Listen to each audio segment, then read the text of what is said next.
তোমার তান দোয়া দিচ্ছেন, আপনারা এই দোয়াটা শিখেলেন। কেউ যদি আপনাকে দেখে হাসে, আপনার স্ত্রীটা হেসে গেল, আপনার স্ত্রীরা খুশিতে আপনি ওকে একটা জিনিস এনে দিয়েছেন, একদম নিয়েই হাসতে লেগেছে। কোনোদিন স্যার আপনাকে দেখে হাসে না, গাঢ়ওয়ানের মতো মুখ করে থাকে, কিন্তু আজ একদম মুখটা ঠোঁটটা মিষ্টি মিষ্টি করে দিয়েছে। আপনি ওকে দোয়া দেন, আজ হাকাল্লাহ সিন্নাকা, আজ হাকাল্লাহ সিন্নাকা। আর একবার বলেন তো, আজ হাকাল্লাহ সিন্নাকা। আল্লাহ যতদিন আপনি বাঁচবেন, যতদিন আল্লাহ আপনাকে বাঁচাবে, যুগ যুগ ধরে সারাটা জীবন যেন আল্লাহ আপনাকে হাসাতে থাকেন, এরকম খুশি যেন রাখেন। সুবহানাল্লাহ। মুসলমান মুসলমানকে দিবে দোয়া। হাজরা তোমার এই দোয়াটা নবীকে দিয়ে বলছেন, হুজুর আপনি হাসলেন, হাসার কারণ তো একটা থাকবে।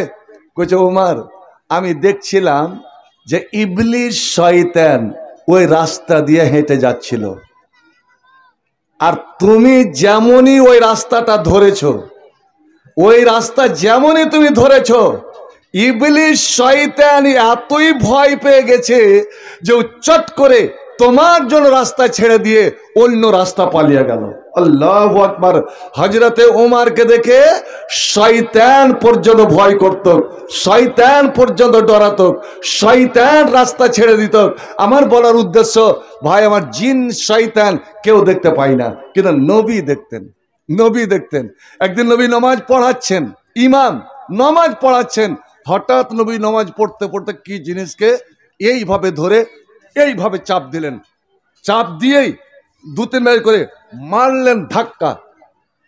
সাহাবারা বলছে, কি ব্যাপার, হুজুর নামাজ পড়তে পড়তে ফাইটিং শুরু করে দিল। আপনারা বলবেন না ই কোন মুলবি বে, হ্যাঁ, এর সাথে নামাজ পড়াতে পড়তে এরকম শুরু করে কুদাকুদি কিনে শুরু করে দিল।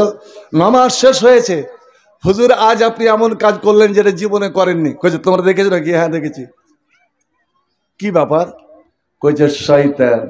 আর নমাজের অবস্থাতে যে শয়তানটা নমাজ নষ্ট করতে আসে, তার নামটা জানেন? তার নাম জানেন? আমরা আহলে হাদিস আজ বিভিন্ন জায়গার বক্তা নিয়ে খুব নাচানাচি করি, দেখি না, ওটা দেখি না, এটা বলদ। আমাকে বিশ্বমপুরে এক মোড়ল গাই দেখাতে নিয়ে চলে গেছে, শালা 3 মাইল হেঁটে চলে যাচ্ছে, তো গায়ে হামলায় না। পোতাকে জিজ্ঞেস করছে, হবে গায়ে হামলায় না কেন? কইছে, তাই তো হে দাদু, তুই দেখ না। কইছে, আমার চোখে সুজে না, তুই দেখ তো। পিছনে এসে ঘুরে দেখছে, সারা বল নিয়ে চলে গেছে। আরে ঘুরে দেখতে হবে একটা জিনিস, যে আমি যে বক্তাকে নিয়ে আসছি, আমি আহলে হাদিস, আমি সালাফিল আকীদা, এর মানহাজ ঠিক আছে তো, এর আকীদা সহি আছে তো, যার তার কাছ থেকে ইলম লওয়া যাবে না। শুনে রাখুন ভাই আমার, তো আল্লাহ পাকের নবী জনাবে মুহাম্মদ রাসূলুল্লাহ বললেন, উজু ভাঙাবার জন্য একটা শয়তান, এক শ্রেণী, আর নামাজ নষ্ট করার জন্য একটা শয়তান। তার নামটা জানেন? শুনে রাখুন, শিখে রাখুন। নামটা বলবো কি? বলেন বলবো? এমনি এমনি বলবো না। একজনের কাছ থেকে 500 টাকা আমি চাই। দেখি একটা শরীয়তের কথা শিখার কতটা আপনারা উদ্গ্রীব। মোটে বাকি হোক নগদে হোক, ইনশাল্লাহ আমি বলবো।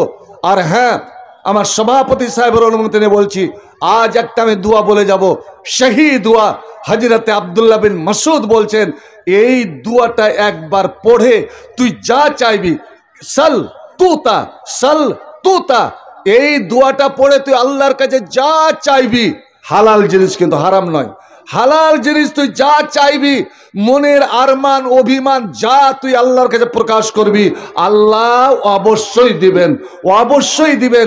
ছোট্ট দোয়া, মাত্র 3টা কথা আছে, 3টা কথা আছে, ইনশাআল্লাহ শেখাবো। ভাই আমার, একজন আসন্তকারী খাড়ো হলে আমি নামটা বলে দেব। নবী বলেন যে ওই মালাউন শয়তান আমার নামাজ নষ্ট করতে এসছে।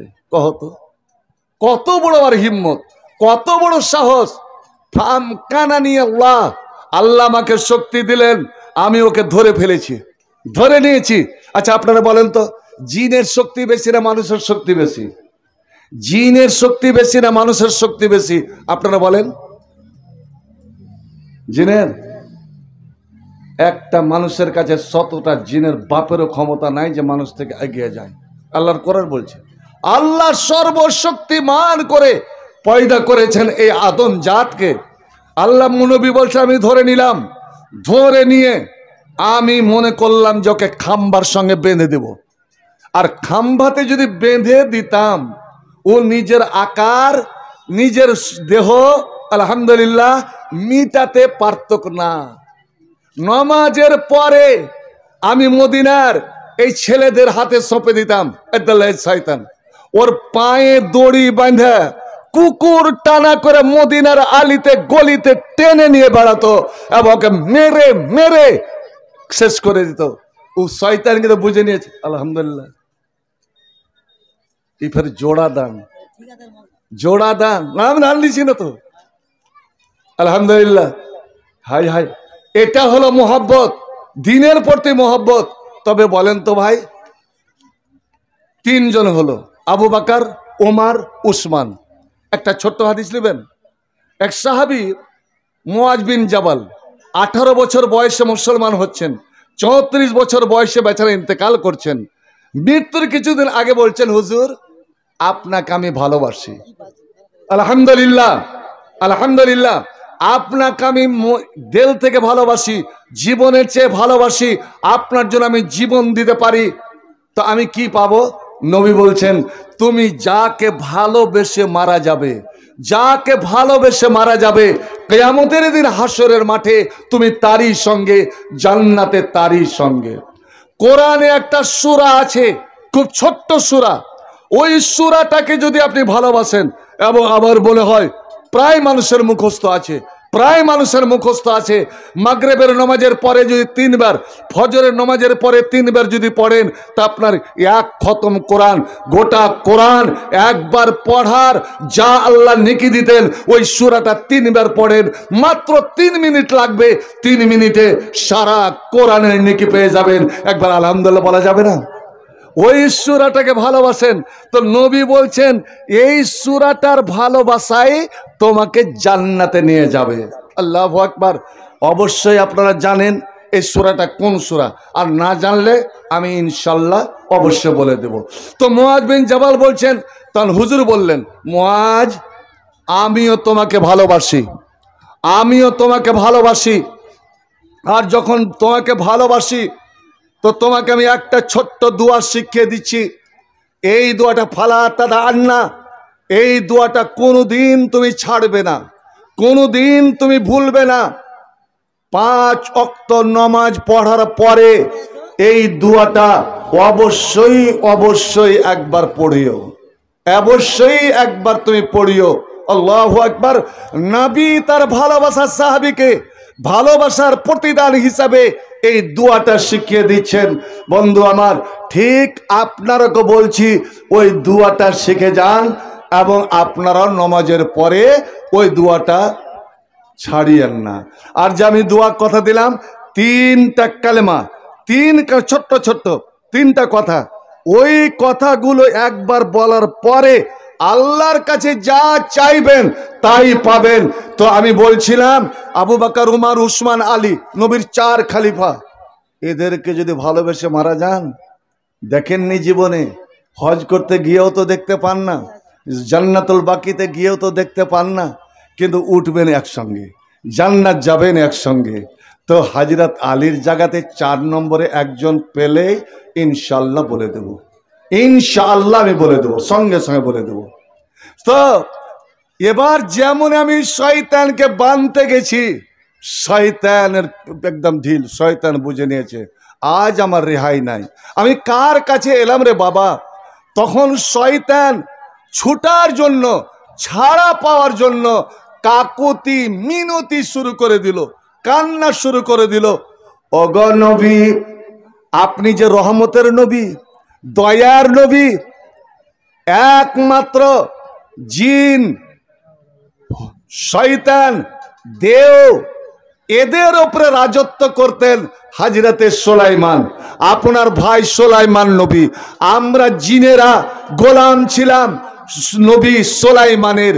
আর সুলাইমান নবী যে দোয়া করে গেছেন যে আল্লাহ যেই শক্তি যেই ক্ষমতা তুমি আমাকে দিয়েছ, এই ক্ষমতা আল্লাহ তুমি কাউকে দিও না। তো ওগো দয়ার নবী, আপনি বলেন সুলাইমানের ক্ষমতাটা, সুলাইমানের শক্তিটা আপনি কেউ ব্যবহার করবেন? সুলাইমানের মতন আপনিও কি রাজত্ব করবেন? সুলাইমানের দুয়াটা আপনি ভুলে গেছেন? এ যুবকেরা, এ নওজওয়ানেরা, বলুন আজ আমার একটা ইসলামী দুয়া মুখে নাই। আর শয়তান সুলাইমান নবীর দুয়া, যে দুয়াটা আল্লাহ কোরআনে উল্লেখ করেছেন, শয়তান কিন্তু মুখস্থ রেখেছে। নবী আমার বললেন যেমনই শয়তান আমার ভাই সুলাইমানের দুয়াটা আমাকে মনে করিয়ে দিল, তখন ওকে আমি ধাক্কা দিয়ে ছেড়ে দিলাম। তো নবী শয়তানকে ধরতেও পারতেন, দেখতেও পেতেন, আমরা দেখতে পাই না। তো নবী বলতেন অশুদ্ধুল খালাল, তোমরা দাঁড়াও, ছিদ্র বন্ধ করে নাও। আমি দেখছি শয়তান সিরগালের বাচ্চার মতো, ছাগলের বাচ্চার মতো নিজের শরীরকে দমড়ে মুচড়ে তোমাদের দুইজনের মধ্য দিয়ে ঢোকার চেষ্টা করছে, ঢুকতে যেন না পারে। আপনারা একটু সেটা জানতো। হামেদা আলহামদুলিল্লাহ ওয়াহদা ওয়াসসালাতু ওয়াসসালামু আলা মান লা নাবিয়্যা বা'দা, আম্মা বা'দ, ফাইন্না খায়রাল হাদিসি কিতাবুল্লাহ ওয়া খায়রাল হাদি হাদি মুহাম্মাদিন সাল্লাল্লাহু তাআলা আলাইহি ওয়াসাল্লাম ওয়া খায়রাল উমুরি আমাযিমুহা ওয়া শাররাল উমুরি মুহদাসাতুহা ওয়া কুল্লু মুহদাসাতিন বিদআহ ওয়া কুল্লু বিদআতিন দালালাহ ওয়া কুল্লু দালালাতিন ফিন্নার। আউযু বিল্লাহি মিনাশ শাইতানির রাজীম। বিসমিল্লাহির রহমানির রহিম।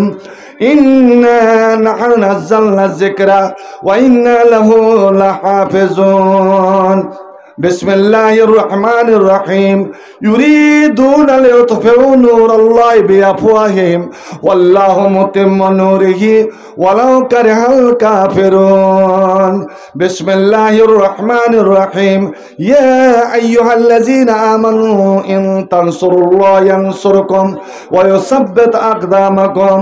ওয়া ক্বালা আন-নাবিয়্যু সাল্লাল্লাহু আলাইহি ওয়াসাল্লাম লা তাজআলু বুয়ুতাকুম কুবুরা وإن الشيطان لا يفر من البيت الذي تقرأ فيه سورة البقرة. رب اشرح لي صدري ويسر لي أمري واحلل عقدة من لساني يفقهوا قولي. رب زدني علما رب زدني علما رب زدني علما. চলো মুসলমান চলো, জিহাদের ময়দানে চলো, শহীদের ঈদগাহে চলো। অন্যায় জুলুম বাতিলের ভিত্তি বজ্রের হুঙ্কার দহলো।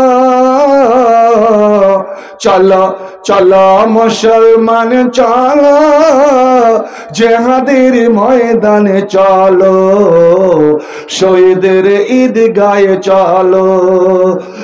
অশান্ত এই পৃথিবীতে মানবতা আজ বন্দী, অবিচার অনাচার বাতিলের সঙ্গে হয়েছে যে শয়তানের সন্ধি। তাওহীদীরা রাহি জাগরে, কুফরের বুনিয়াদ ভাঙ্গরে। কোরআনের শামশির কোরআনের শামশির হাতে তুলে নবীর জিহাদের ময়দানে চলো। চলো চলো মুসলমান চলো, জিহাদের ময়দানে চলো, শহীদের ঈদগাহে চলো। ধরাতাল ধরে আজ অশান্তি শুধু হাই, অস্ত্রের ঝনঝন ঝংকার। হাইনার মতো আজ বড় বড় শক্তি কেড়ে লাই মুসলমানের অধিকার। ভারতের কোনায় কোনায় শোনো মুসলমানের কান্না, দূর দূরান্তে ওই শোনো শোনো মুসলমানের কান্না। ফিলিস্তিনের মাটিতে ওই শোনো শোনো শিশুদের ওই কান্না।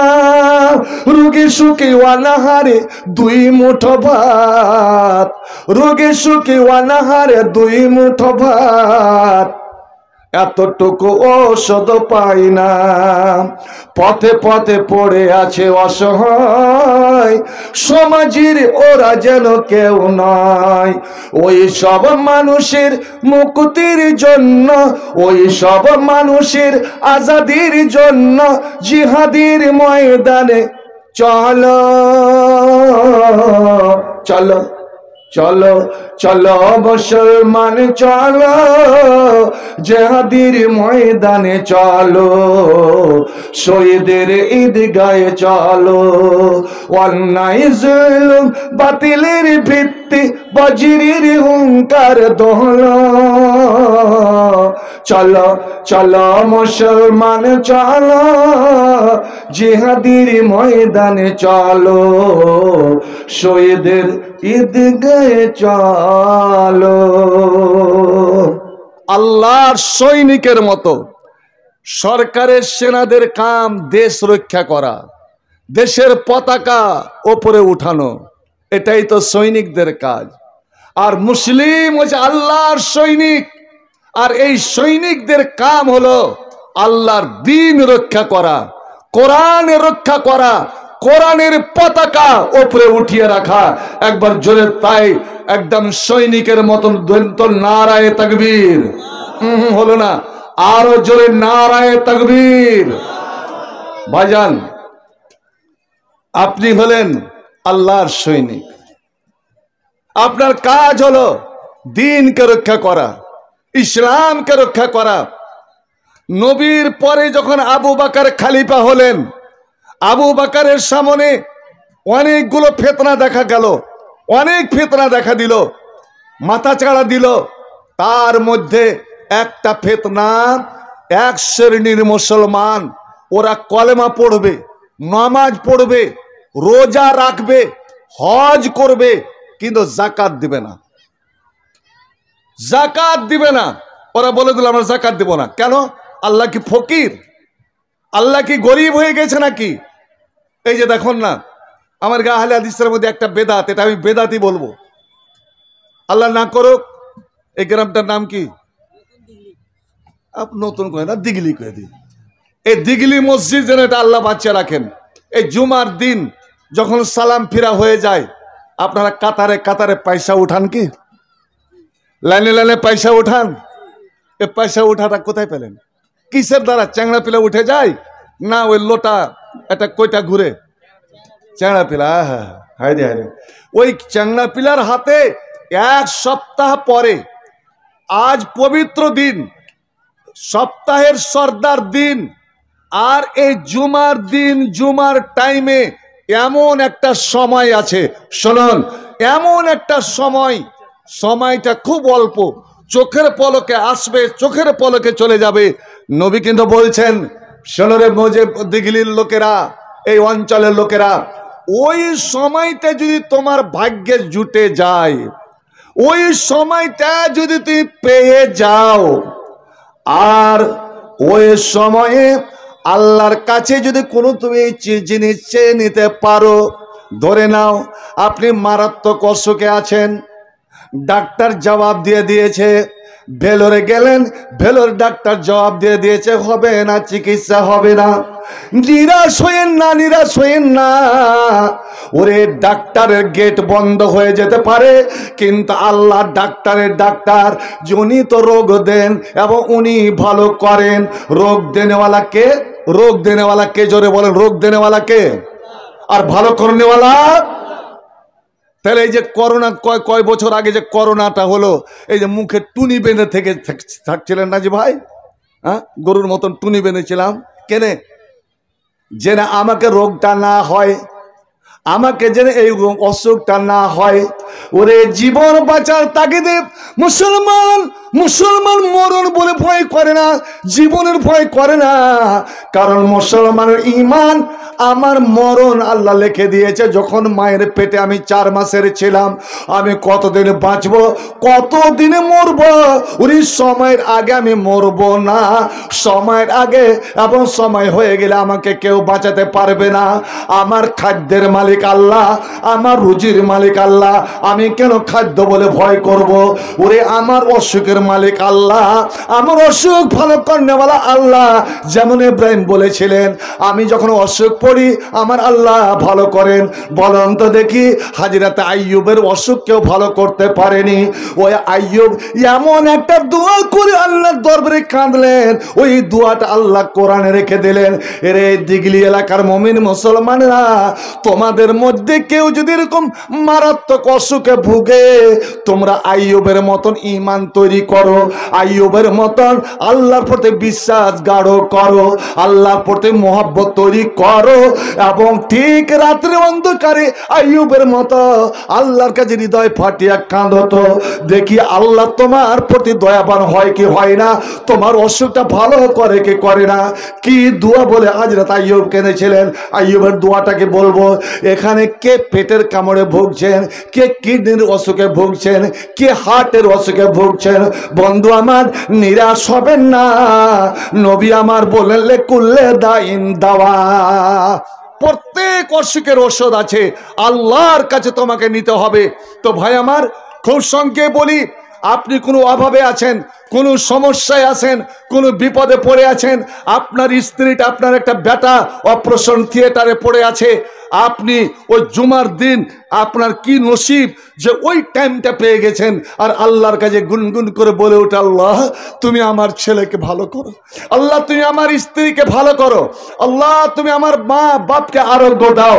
নবীর হাদিস এখানে আলেম ওলামা বলে আছেন যে লা ইয়াসআলুল্লাহ আবদুন, বান্দা আল্লাহর কাছে চাইবে, ওই টাইমটাতে মুখ খুলেছে, শব্দ বের হয়েছে, এখনো পূর্ণ শব্দ শেষ হয়নি, ইল্লা আতাহুল্লাহ ইয়াহু, আল্লাহ তার দোয়া কবুল করে নিয়ে বান্দা যা চাইবে তাহাই আল্লাহ দান করে দেবেন।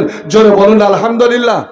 জুমার দিন এত পবিত্র টাইম, ঠিক যেই টাইমে আপনি পয়সা উঠাচ্ছেন, হতে পারে ওই টাইমটাতে যদি হয়ে যায়, পকেট থেকে সবাইকে সেদিন টাকা দেন। এক সপ্তাহ পরে যে গেলেন পবিত্র দিনে, সবাইকে টাকা দেন, হ্যাঁ বলে হ্যাঁ বা না বলেন, আর দেন তো কত টাকা দেন? আচ্ছা, আপনাদের এলাকাতে আমার কি যারা ওই টালের মানুষ আছেন, কেউ বিড়ি খায়? লজ্জা করিয়েন না, বাস আছে, কেউ খেয়ে দেবেন। বলছে আমি বিড়ি খাই না, যে মানলাম বিড়ি খাই না, সিগারেট খাই না, পান খাই না, জর্দা খাই না, ওগুলোকে খুব খারাপ জানি আমি। তবে একটা কি, ওই যে বাঁ হাতে কয়চিলা, হাগা হাতে কয়চিলা যে জিনিসটা খাই, ওইটা কিন্তু খাই। এটা আছে কি কাহারি খাওয়ার? শুনুন, বিড়ি, সিগারেট, পান, জর্দা, এগুলার মহকটাও সহা যায়। খাইনি যারা ঘুচ্চুতে বসিয়ে দিয়ে কিছুক্ষণ থাকলো, আপনি নিজের শিল্লক লোকটাকে, স্ত্রী থেকে তো নিকটের কেউ নাই, স্ত্রীটাকে যাক বলিয়েন তো সোহাগ দিয়া, রে অমুকের মা শুনতো রে, কি কইছো জি, শুন না। এবার পাঞ্জরে যখন আসবে, আপনি ঠোঁটটা ধরে কই, আমার একটা এটা সিংহা দেখতো, শুনবে জি ভাই? আপনার বাইশা গু শুঙে দিবে, কিন্তু আপনার মুখ শুনবে না। কেমন মুসলমান আপনি, হ্যাঁ, যে স্ত্রী আপনার এতটা ঘৃণা করলো? নবী আমার বলেন, যারা স্ত্রীকে কষ্ট দেয়, শুধু হাতের দ্বারা নয়, হাতের দ্বারা, ব্যবহারের দ্বারা, জবানের দ্বারা, নিঃশ্বাস প্রশ্বাসের দ্বারা স্ত্রীকে যারা কষ্ট দেয়, তারা ভালো মানুষ নয়, আর ভালো মানুষ না হলে জান্নাত যাবে না। খিয়ারুকুম খিয়ারুকুম লিআলিহি, তোমাদের মধ্যে ওই লোকটা ভালো যে নিজের স্ত্রীর কাছে ভালো। আর বিস্তারিত আলোচনা করতে পারবো না। তো ভাই আমার, বলছিলাম, ঠিক ওই টাইমটা, যে টাইমে পয়সা উঠাচ্ছেন, ওইটা যদি ওই টাইম হয়, একটা বিড়িতে দাম কত লাগে? আপনার এক সপ্তাহে কয় মুঠা বিড়ি খান, কয় প্যাকেট তামুক খান, কয় প্যাকেট সিগারেট খান? মুসলমান রে, সকালে উঠে তুমি চা বা বিস্কুট না হলে তো হবে না। একটা চা বিস্কুট আর পানে কত টাকা গেল সকালে? দিনে যদি 4 খেলি পানি খান, পান খান, তো কয় টাকা গেল? যদি 3 কাপ চা খান, তো কয় টাকা গেল? আল্লাহ আল্লাহ, এই মুসলমান, দাড়ি খামা মুসলমান আছে কিনা? নবীর সুন্নাত জবাই করনেওয়ালা মুসলমান আছে কিনা? ওই হিন্দু লাপিতের বাড়ি গিয়ে আল্লাহ রে আল্লাহ, তোমার গালটা চেপে ধরলো, দাড়ি কাটলো এবং দাড়ি কেটে ফেলে দিল নিচে। যখন অনেকগুলো দাড়ি জমা হয়ে গেল, আমি দেখেছি ওই হিন্দু লাপিটটা করে কি, ঝাঁটা মেরে মেরে আপনার একটু নিকটে নিয়ে যায়, তারপর পা লাত্তি দিয়ে নিচে ফেলে দেয়। রে মুসলমান, এটা নবীর সুন্নাত, হযরত আদমের সুন্নাত, নূহ নবীর সুন্নাত, মুসা নবীর সুন্নাত, 1,24,000 নবীর সুন্নাত। আর যারা নবীর সুন্নাতকে ভালোবাসে তারা আল্লাহর ভালোবাসা, আর আল্লাহর যারা ভালোবাসা, আল্লাহ দুনিয়াতে কোনোদিন তাদেরকে অপমান করবেন না। যদি আল্লাহর কাছে ইজ্জত নিতে চান তো নবীর সুন্নাতের আপনি ইজ্জত করেন। যেই দিন থেকে এই মুসলমানের দাড়িতে অমুসলিমদের লাপিতদের ঝাঁটা পড়েছে, লাথি পড়েছে, সেই দিন থেকে মুসলমানের কপাল পড়েছে। এই মুসলমান সারা পৃথিবী জুড়ে লাত খাচ্ছে, এই মুসলমান সারা পৃথিবী জুড়ে মার খাচ্ছে। ভাই আমার, এবার 30 টাকা দাড়ি কামানি, 20 টাকা, 30 টাকা, 20 টাকা তো কম নয়। সপ্তাহে যে 2 বার কামান তো কয় টাকা গেল? আর আল্লাহর ঘর, আমরা কার বান্দা ভাই বলুন তো? আমরা কার বান্দা, কার গোলাম? জোরে বলুন, কার গোলাম? জোরে বলুন। জমিন কার? এই মসজিদটা কার? আল্লাহর। এই ধন মাল টাকা পয়সা জমি জায়গার মালিক কে? জোরে বলুন, আল্লাহ। তো আল্লাহ, আপনিও আল্লাহর, আপনার টাকা পয়সা জমি জায়গা। এই জন্যই নবী বলেছেন, খবরদার এই টাকা পয়সা ধন মাল আল্লাহর একটা নিয়ামত, বেফজুল তুমি খরচ করিও না, অন্যায় পথে খরচ করিও না। নাহা রাসূলুল্লাহ সাল্লাল্লাহু আলাইহি সাল্লাম আন ইজাআতিল মাল, নচেত আল্লাহ কিয়ামতের দিন তোমার সব হিসাব বুঝে নেবেন যে আমি যে তোকে এত টাকা পয়সা দিয়েছিল, তুই কোন পথে খরচ করেছিলি বল। খরচের তালিকাটা দিয়ে আমাকে পারবেন ভাইজান? তা হারাম পথে এতগুলো খরচ, যদি আজ বেটির বিয়ে লেগে যায়, আপনার এই এলাকার রেওয়াজ আমি বলতে পারবো না, আমাদের সাইডে এখন 2 পাইয়া খাসির দাম, 2 পাইয়া কুরবানির দাম, 2 পাইয়া দামড়ার দাম 2 থেকে 2.5 লাখ টাকা হয়ে গেছে। আল্লাহ আপনাকে বাঁচিয়ে রাখুন। টাকাও দিতে হয়েছে, আর উল্টে ফের ফার্নিচার, বেটিও দিব, মানে কবিতরও দিব, হাড়াও দিব, মুরগিও দিব, খুল্লাও দিব, বেটি দিব। আরে ফকিরের বেটা ফকির, যার বাড়িতে একটা খাটলি নাই, খাট আর খাটলি তো ফরক বুঝেন তো? খাটলি কোন গেলায় কয়? খাটলি ওই যে আগে এক বেটিকে দিত ছোট গলা, ছেলে পেলে হতে গেলে, তো খাটলি নাই, আর ওকে দেন ছাপ্পর খাট। যার বাড়িতে বসার এখানে মাইচা নাই, তাকে দেন দামি 2টা চেয়ার। যার বাড়িতে বসে খাওয়ার এখানে সোপ নাই, তাকে দেন ডাইনিং টেবিল। আল্লাহ, যার বাড়িতে একটা আয়না নাই মুখখানা দেখার জন্য, ওকে দেন ড্রেসিং টেবিল। আপনার দিকে আছে এগুলা রেওয়াজ? কি থাকলে কইয়েন না। এক বাড়িতে গেছি জাগির করতে, তো এমন সব পেশাবের বারাত হয়ে গেল, কই যে একটা দাও তো, পানি দাও তো। তো লোটাটা নিয়ে আসছে, চিলবরের লোটা, তো গোটা শরীরে ঘা, কত দিনকার জাল্লা রে আল্লাহ রে। হ্যাঁ, যে মুরগিতে হেগে রেখেছে, ছুঁইতে ইচ্ছা করে না যে এই লোটার পানি থেকে পা খাওয়া যাবে বে। আর ওই বাড়িরই বিয়া হলো, আল্লাহ রে আল্লাহ, ওকে বলে কাঁসার বদলা দিতে হবে, এইটা নিয়ম। আবার যতই গরিব হোক, জাফেতা লোককে খাওয়াবার জন্য প্যান্ডেল সাজাতে হবে। আপনাদের প্যান্ডেল সাজায় কি? এই জাফেতা লোককে খাওয়াবার জন্য প্যান্ডেল। তো প্যান্ডেল 2টা করেন না 1টা করেন? মাইয়া লোকের জন্য আলাদা, মদ লোকের জন্য আলাদা। 2টা করেন না 1টাই করেন? হ্যাঁ, এটা চালা কেন করেন না? এই ছেলেটা আসল কথা বলেছে, একটাই। হাই হাই হাই হাই হাই। আর ফের খাজিনদারি করবে মদ লোক, একটাই চেয়ারে, একটাই টেবিলে, একদিকে 2জন ছেলে বসে আছে আর একজন 2জন মেয়ে, ওদের আপসের মধ্যে কোনো সম্পর্ক নাই। ভাই আমার, বন্ধু আমার, এ বেহায়াই, এ বেলজ্জা, এ অশ্লীলতা আল্লাহ কতদিন বরদাস্ত করবে? বন্ধুরে আমার, মা বেটা, ভাই বহিন, বাপ বেটি, চাচা ভাতিজি, মামু ভাগ্নি, এরা একসঙ্গে বসে খাবে, খেতে পারে। স্বামী স্ত্রী একসঙ্গে বসে খাবে, এক তালাতে বসে খাবে। স্ত্রীর মুখে স্বামী, স্বামীর মুখে স্ত্রী তুলে দেবে, যেমন আল্লাহ নবী হাজরাত আয়েশার সঙ্গে করতেন। এই ছাড়া বলুন, পর পুরুষের সামনে মেয়ে ছেলে বসে খাচ্ছে, মেয়ে ছেলের সামনে পর পুরুষ বসে খাচ্ছে। এত বড় এই আলে হাদিসের দ্বারা, এই আলে হাদিসের দ্বারা এত বড় বেদাত, এত বড় খোরাফাত, এত বড় হারাম কাজ হয়। আল্লাহ কেমন করে এই কমকে বরদাস্ত করতে পারেন বলুন? আল্লাহ আল্লাহ, হাজার হাজার টাকা, লাখ লাখ টাকা আমি অন্যায় পথে খরচ করে দিলাম, আর জুম্মার দিন যখন পয়সা উঠাতে গেল, খুব জোর তো খুব জোর, বেশি তো বেশি 5 টাকা, 10 টাকা, 10 টাকার বেশি নয়, 5 টাকার বেশি নয়, ওরে 2 টাকা, 1 টাকা দিতে আমরা লজ্জা বোধ করি না। চিন্তা করুন তো দেখি, আল্লাহ কি এত গরিব হয়ে গিয়েছে যে আল্লাহ আমাকে মালদার মাল দিলেন, যে আল্লাহ আমাকে ধন দিলেন, যে আল্লাহ আমাকে জমি জায়গা দিলেন, যে আল্লাহ আমাকে মসজিদ তৈরি করতে বললেন, আর আল্লাহ যে আল্লাহ ডেকে বলছে, হাঁক মেরে বলছেন, আনফিক ইয়া ইবনা আদামা উনফিক আলাইকা, এরে আদমের বেটা বেটিরা, আয় রে আয়, আমার পথে খরচ কর, আমার পথে খরচ কর, উনফিক আলাইকা, তুই যত দিবি আমি আল্লাহ তার 10 গুণ তোকে দিব। এমন ভাবে দেব, এমন দিক দিয়ে দিব, কোন দিক দিয়ে দেব লায়াত আছে, তোরা বুঝতেও পারবি না, বুঝতেও পারবি না। এটা আল্লাহ রাব্বুল আলামিন নিজে বলছেন। আল্লাহ বার বার ডেকে ডেকে বলছেন, তোরা খরচ কর, আমি আল্লাহ 10 গুণ খরচ করব।